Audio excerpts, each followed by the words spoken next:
Hello students, this is Gurvinder Singh from A. Xavier's International School Chika. Today I am going to explain you admission of new partner. So in last videos I explained you how we can calculate profit sharing ratio if the old partners or we can say existing partners add a new partner. So in this video I am going to explain you sacrifice ratio. Sacrifice ratio हमने last videos या फिर last chapter के अंदर भी आपको बताया था कि सेक्रीफाइस रेशो किस तरीके से कैलकुलेट की जाती है या फिर सेक्रीफाइस रेशो होती क्या है।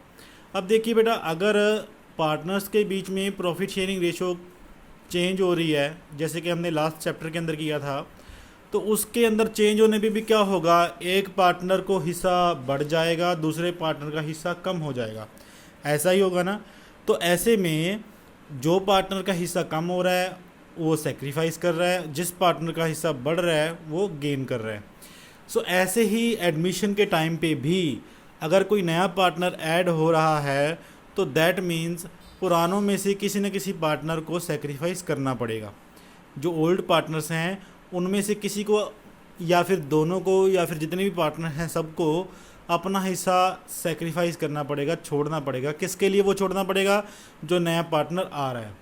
तो ऐसे में सेक्रीफाइस एडमिशन के टाइम पे भी होता है और वो सेक्रीफाइस हमें फाइंड भी करना होता है कि कौन सा पार्टनर कितना सेक्रीफाइस कर रहा है।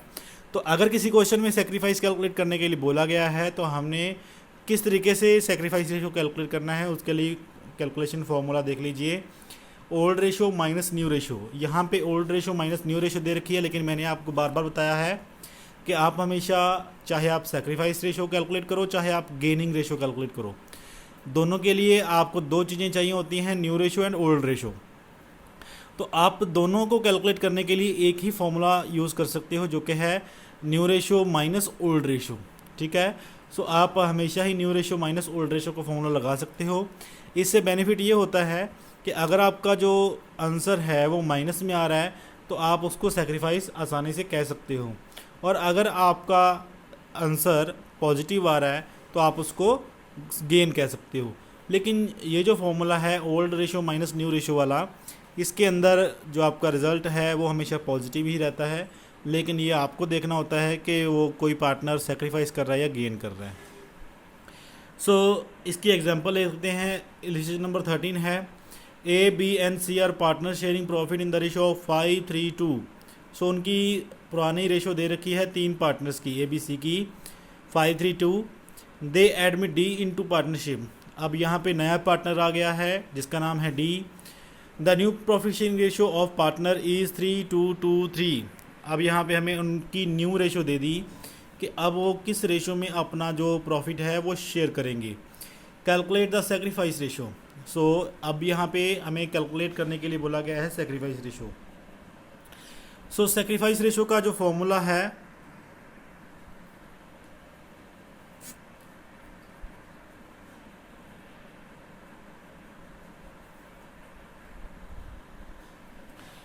यहाँ पे ओल्ड माइनस न्यू का दे रखा है, साथ साथ ही मैं आपको न्यू माइनस ओल्ड का फॉर्मूला भी आपको करवाता रहूँगा। ठीक है, यहाँ पे देखिए इन्होंने क्या किया है, 5:10 ए की ओल्ड रेशो थी, न्यू 3:10 उसकी न्यू रेशो हो गई है, तो 2:10 क्या है उसका सेक्रीफाइस हो गया है। तो इसी तरीके से 2:10 इसका सेक्रीफाइस अगर हमने दूसरी तरीके से यानी कि न्यू माइनस ओल्ड के तरीके से निकालना हो तो मैं आपको बता देता हूँ। यहाँ पे न्यू रेशो कितनी है, जो ए है उसकी है 3/10 और ओल्ड रेशो कितनी है 5/10।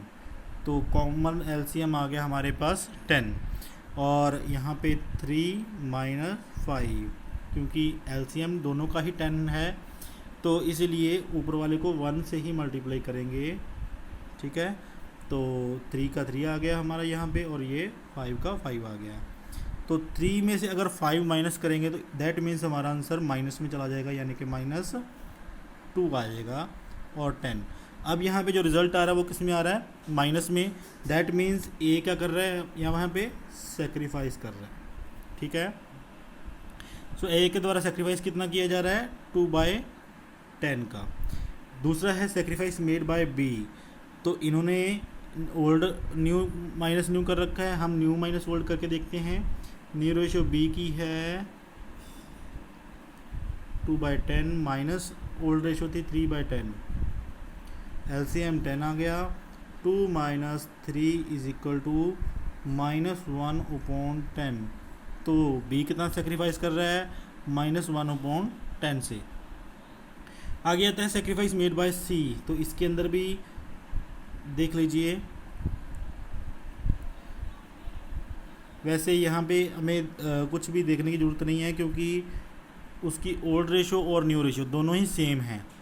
अगर ओल्ड भी रेशो सेम है और न्यू रेशो भी सेम है, इसका मतलब उसने किसी को कुछ भी हिस्सा नहीं दिया है।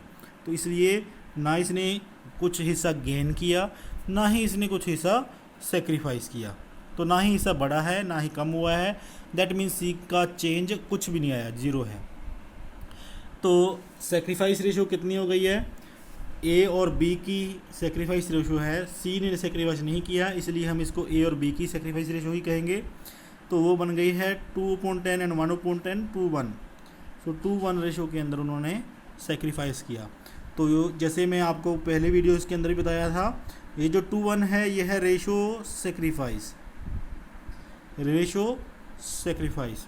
और ये जो 2/10 है एंड 1/10 है, ये है एक्चुअल सेक्रीफाइस, एक्चुअल सेक्रीफाइस। ठीक है। अगर इसको डायरेक्टली जो 2/10 एक्चुअल सेक्रीफाइस है, एक्चुअल सेक्रीफाइस को डायरेक्टली आप उनके ओल्ड शेयर में से माइनस करोगे तो आपके पास न्यू शेयर आ जाएगा। लेकिन रेशो सेक्रीफाइस को माइनस करने से आपके पास न्यू रेशो नहीं आएगी। सो नेक्स्ट एक और इलस्ट्रेशन देख लेते हैं। इलस्ट्रेशन नंबर 14 है, X, Y and Z share profit in the ratio of 4:3. P was admitted in the firm as a partner with 1/10 share of profits. Calculate sacrifice ratio of the partner. अब यहाँ पे क्या हो गया, X, Y, Z 3 partners थे, 4:3 उनकी old ratio है, और यहाँ पे P एडमिट हो रहा है, लेकिन वो एडमिट हो रहा है 1/10 शेयर के साथ। लेकिन हमें ऐसा कुछ नहीं बता रखा कि भाई ओल्ड न्यू रेशो उनकी क्या है। सो ऐसे में अगर हमें सेक्रीफाइस कैलकुलेट करने के लिए बोला गया है और न्यू रेशो तो हमें दे नहीं रखी, तो फिर हम कैसे कैलकुलेट कर पाएंगे कि पार्टनर्स कितना सेक्रीफाइस कर रहे हैं। अगर न्यू रेशो नहीं दे रखी है तो फिर क्या करना होगा, सबसे पहले हमें न्यू रेशो ही कैलकुलेट करनी पड़ेगी। So let's start. So new ratio कैसे कैलकुलेट करेंगे, वैसे ही अब जैसे हमें 1/10 दे रखा है कि 1/10 के लिए एक नया पार्टनर ऐड हो रहा है, यानी 1/10 शेयर वो हासिल करेगा P। तो ये नहीं बता रखा हमें कुछ भी कि वो किस पार्टनर से कितना हिस्सा, X, Y, Z किस पार्टनर से कितना हिस्सा लेगा, नहीं बता रखा।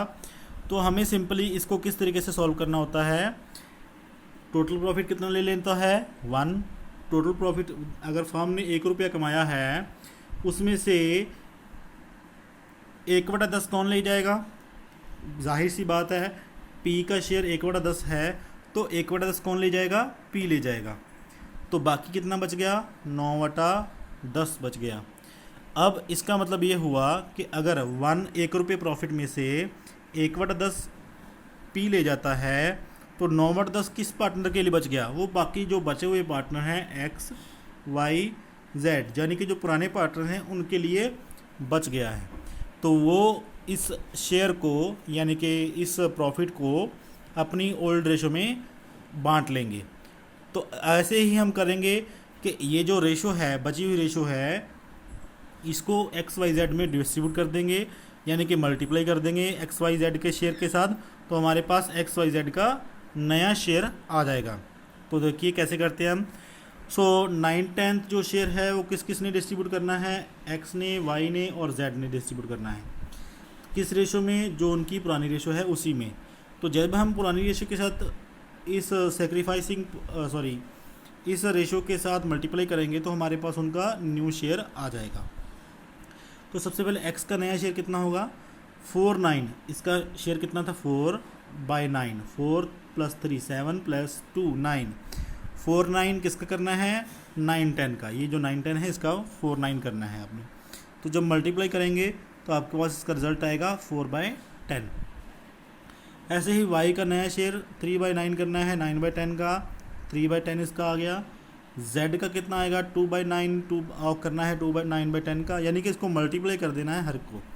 एक की मल्टीप्लाई करके मैं आपको बता देता हूँ, जैसे कि x का 4/9 इंटू 9/10, ठीक है, 9 से 9 आपका चला गया तो शेयर आ गया 4/10। ऐसे ही सबका 9 से 9 कट जाएगा तो 3/10, 9 से 9 कट जाएगा तो 2/10, ठीक है। और p का शेयर तो आपको पता ही है 1/10।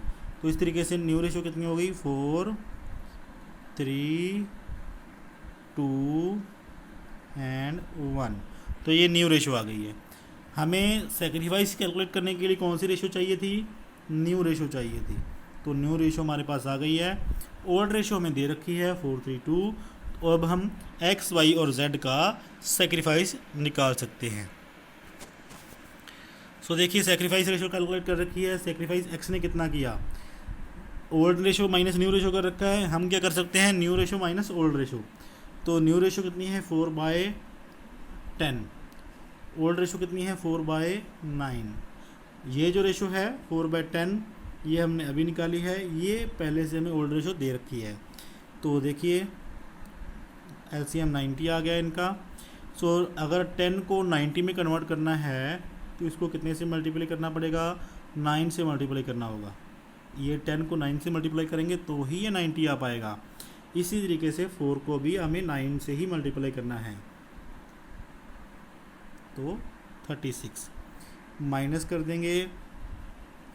अब अगर इस वाले को सॉल्व करें तो 9 को 90 में कन्वर्ट करना है तो कितने से मल्टीप्लाई करना पड़ेगा, 10 से मल्टीप्लाई करना पड़ेगा।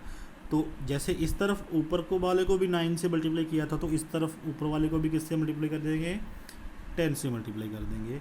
तो ये आ गया 40। तो 36 माइनस 40 4/90। तो ये माइनस में आएगा, क्यों, क्योंकि 36 में से 40 माइनस कर रहे हैं। तो माइनस करने वाला बंदा जो होता है वो क्या करता है, सेक्रीफाइस करता है, ठीक है। सो ये मैं इसलिए अब आपको बता रहा हूँ क्योंकि ज़रूरी नहीं है कि पुराने पार्टनर्स सारे सेक्रीफाइस ही करेंगे। कई बार ऐसा भी होता है कि पुराने पार्टनर्स में से कोई पार्टनर का हिस्सा बढ़ भी जाता है, इंक्रीज भी हो जाता है, तो उस केस में वो पार्टनर क्या कर रहा होगा, गेन कर रहा होगा। तो ऐसे में कौन सा पार्टनर सेक्रीफाइस कर रहा है और कौन सा पार्टनर गेन कर रहा है, इसलिए हम न्यू माइनस ओल्ड वाला फार्मूला यूज़ कर लेते हैं। सो x ने कितना सेक्रीफाइस किया है 4/90 का, और y ने सेक्रीफाइस कितना किया है 3/90 का, और z ने सेक्रीफाइस कितना किया है 2/90 का। तो 4:3:2 ये इनकी आ गई है सेक्रीफाइस रेशो।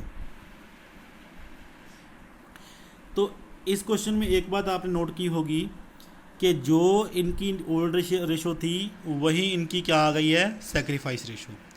तो ऐसा क्वेश्चन जिसमें हमें यह ना बता रखा हो कि कौन सा पार्टनर कितना सेक्रीफाइस कर रहा है, तो उस केस में उनकी ओल्ड रेशो ही उनकी सेक्रीफाइस रेशो हमेशा आएगी आपके पास, ठीक है।